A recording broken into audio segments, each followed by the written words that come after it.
So I've been quite a few discussions lately with people who have been asking about who would really fit in the lifestyle of living in a tiny home. It's not for everyone, that's for sure. The tiny houses are for, I believe, quite a number of people, and I'm going to go through 5 different groups here.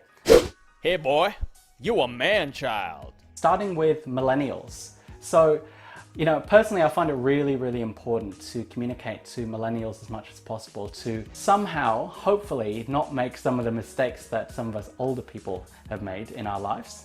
If I could go back 10 years and redo certain things in my life, I probably would. I believe that tiny houses are very suitable for millennials. Firstly, you get to secure your home and potentially develop your skills either at uni, college, or working at the same time.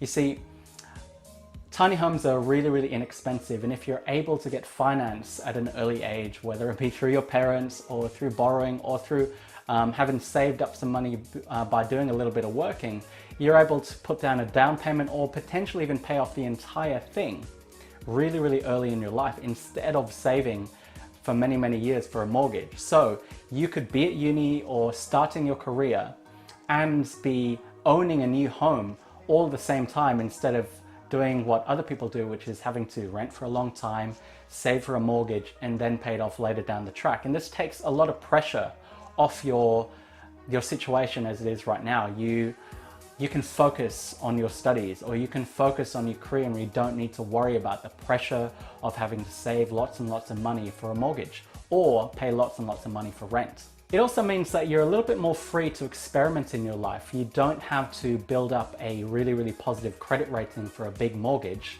nor have to save lots and lots of money for that mortgage or pay lots and lots of money for rent. You're a lot more free in terms of your finances. And another thing is potentially you have a chance to get your parents off your back. Now, I don't know about you, but for me, I've had a lot of family-based pressure to own my own home. And finally, actually, this is the second time around, but finally I get a chance to do that. But up until now, it's been a very consistent question in my life. When are you going to buy your own house? How much money have you saved for that house? It's sort of, I come from an Asian background, and it's somewhat similar to the amount of times that you get asked, are you married yet? Buying a house, getting married, these are 2 of the big indicators in many Asian people's lives about how successful you are in your earlier stages of life. All right, group number 2, people who want to live debt-free. Now, this is a huge category that can be anyone from any age group or any cultural background or anything, but really living debt-free is almost like an art that many people don't cultivate nowadays. Getting into debt seems to be a norm, whether it be credit card debt or a big mortgage or a car loan, it seems to be completely normal to get into debt. But the problem with debt is that you're stuck, you have to pay it off. In the case of home loans, that could take you 30 years. In the case of car loans, it could take you 10 years. And in order to pay off that debt, you're gonna have to work your ass off in a full-time job to get it done as quickly as possible. Otherwise, you're gonna accrue lots and lots more interest. I remember actually an old workmate of mine, once I first engaged in a mortgage many years ago, he devised this big grand plan on how I could work something like 80 hours a week and pay off my mortgage super quickly, within like 15 years. But within those 15 years, work like crazy. And he thought that was completely normal. I didn't do that because what I preferenced at that time, and very much so now, is being there for my friends, being there with my family, and traveling a lot. These are the things that I value a lot. And just so you know, I'm looking at paying off my home loan in 3 years from now. So in 3 years' time, I'll be home loan debt free, and hopefully I'll be debt free from all sorts of different types of debt as well, especially credit card debt. All right, group number 3, people who are changing careers or entrepreneurs. All right, so if you're going to take a big risk in your life and invest either lots and lots of money in a new business venture, or you're going to change careers and do something completely new, you potentially are running under the risk of either failing and losing your income and potentially losing, the assets that you have, or not being able to put food on the table for your family. Now, they often say that the best time to change careers or to try something new or start a new business is before you start a family. Well, I'd add on one thing to that, which is it's best to do it while you're not engaged in some kind of major mortgage or major debt. So again, buying a tiny house, you can buy one for, in my case, $50,000. You can do it for more, you can do it for less, but either way, it's going to be much less than buying a normal house. And the great thing about that is that if you engage in some kind of risky venture, the chances of you losing your house or not being able to keep up with repayments is much, much slimmer when those repayments are much smaller and much shorter in duration. All right, the fourth group is retirees. Now, many retirees decide to live an adventurous life later on in their life once they're retired, go caravanning around Australia, around the world, go traveling, or some of them decide to downsize. And the great thing about tiny homes is there's a nice combination of both downsizing and caravanning. You get to live in basically what is in many ways a caravan, but it's constructed like a real house. Now, let me just pause for one sec, because a lot of people assume that tiny houses means that your bedroom is going to be up in a loft like it is in this house.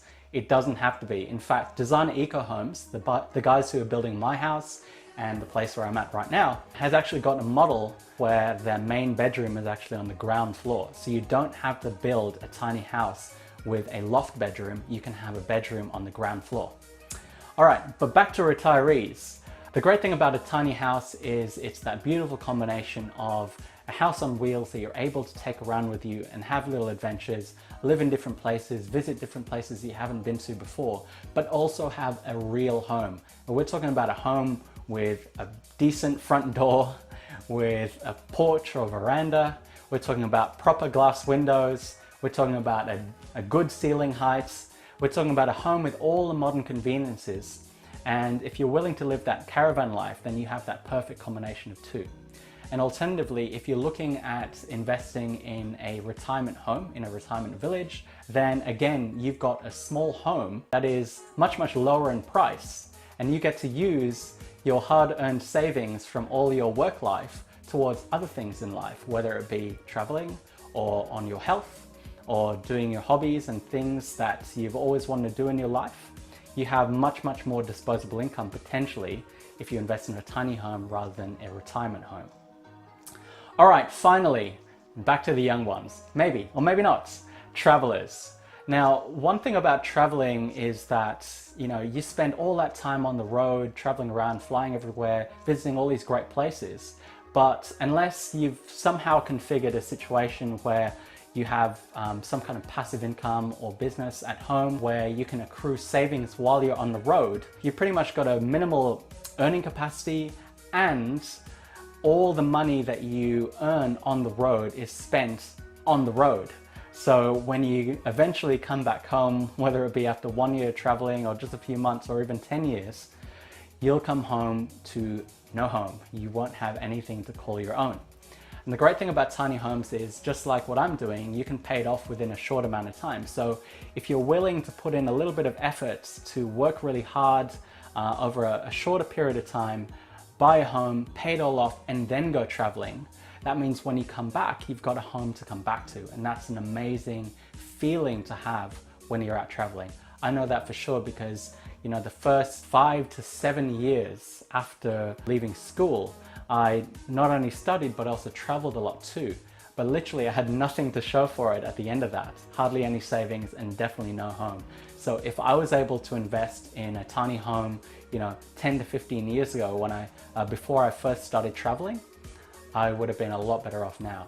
All right, so I hope you found that useful, guys. Tiny homes are suitable for many people, and there are a lot more people that I haven't described in this list. Think about your own situation, think about a housing type that will suit you and the goals in life that you have and the way that you want to live. Thanks.